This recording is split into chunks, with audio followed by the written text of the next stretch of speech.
নমস্কার, এসএসসিএন এবং রেভ স্পোর্টস বাংলার কোলাবোরেশনের এই ভিডিওটা once again but very disturbing video. জানেন, আমি কালকে এই রাত্রিবেলায় এই ভিডিওটা বারবার দেখছিলাম অফ আন্ডার 17 ফুটবল টুর্নামেন্ট স্যাফের ভিডিওটা। আমি বুঝতে পারছি যে ওই বাচ্চা ছেলেটি কোথা থেকে ইন্সপিরেশন পাচ্ছেন।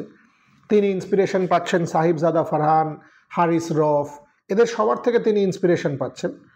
এবং প্রথমে কনটেক্সটটা বলে দিই, safe under 17 football India versus Pakistan, যেটা কোলম্বোয় খেলা হচ্ছে। ইন্ডিয়া 3-2 জিতেছে, গ্রুপ লিগের খেলা। সেমিফাইনালে সবাই পৌঁছেছে, পাকিস্তান ভার্সেস বাংলাদেশ সেমিফাইনাল। প্রথমে ইন্ডিয়া 1-0 গোলে এগিয়েছিল, সেখানে পেনাল্টি থেকে পাকিস্তান গোলটা শোধ করে। গোলটা শোধ করার পরে আপনারা নিশ্চয়ই ভিডিওটা দেখেছেন, ছেলেটি বাঁদিকে যাচ্ছিল। বাঁদিকে যেতে যেতে অল অফ আ সাডেন এরকম ঘুরে ডান দিকে কর্নার ফ্ল্যাগের কাছে চলে গেল। সমস্ত টিম সেখানে তার কাছে গেল, তারা গিয়ে মাটিতে বসে পড়লো।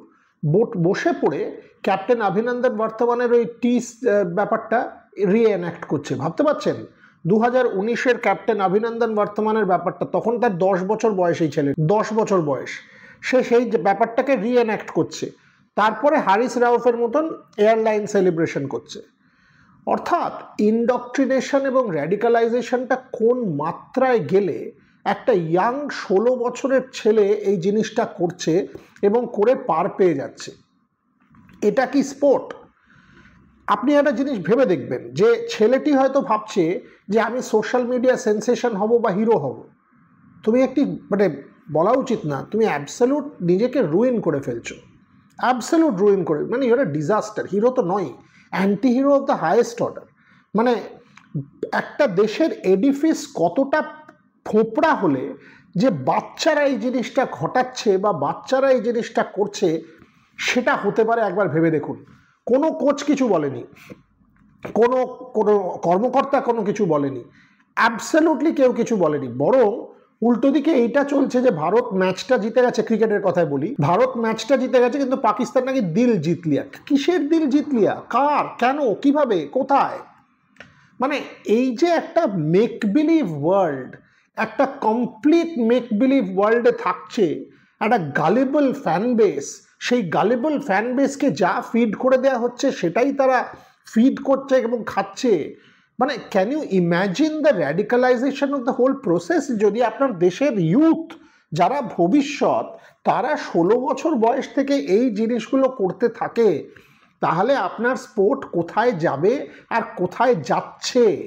আমি অন্তত এইটা বুঝতে পারছি না। এবং এখানে আমি ভারতীয় হিসাবে বলছি না, আমি জাস্ট অ্যানালিস্ট হিসাবে বলছি যে আপনার দেশের স্পোর্ট যদি এইখানে যায়, যারা 16 বছরের বাচ্চা থেকে হারিস রফ সমস্ত জিনিসটা ওই এয়ারলাইন সেলিব্রেশন আর 6 দেখাচ্ছেন আপনি, তাহলে রিডিকুলাস বললে কম বলা হয়। মুখ দিয়ে যে সব শব্দ বেরিয়ে আসছে সেগুলো বলা উচিত নয় বা বলার চেষ্টাও করা উচিত নয়, but it is absolutely disastrous is what I will say. এবং দুটো জিনিস, আজকে পাকিস্তানের আবার খেলা আছে এগেনস্ট শ্রীলঙ্কা, তারা হয়তো এই খেলাটা আজকে পাকিস্তানের আবার খেলা আছে এগেনস্ট শ্রীলঙ্কা, তারা হয়তো এই খেলাটা হেরে গেলে টুর্নামেন্ট থেকে বাইরে হয়ে যাবে। কারুর কিন্তু সেটাতে ফোকাস নেই, কারুর সেটাতে কিচ্ছু আসে যায় না যে পাকিস্তান ভার্সেস শ্রীলঙ্কা খেলাটাতে কিছু করা উচিত না, সেখানে ফোকাস দেওয়া উচিত, এগুলো নিয়ে কেউ না। আপনি সোশ্যাল মিডিয়া ডিসকোর্স পড়ুন, একই জিনিস পাবেন যে এই যে অ্যাকশনগুলো করেছে, আমরা আমাদের প্লেয়াররা নাকি দেখিয়ে দিয়েছে। কি দেখালো সেটাই কিন্তু কেউ বুঝে উঠতে পারলো না। ভারতীয়রা একটাই কথা বলে গেছে বারবার, ইউ টক উই উইন, এবং থাপ্পড় লাগিয়ে দিয়েছে পরিষ্কার।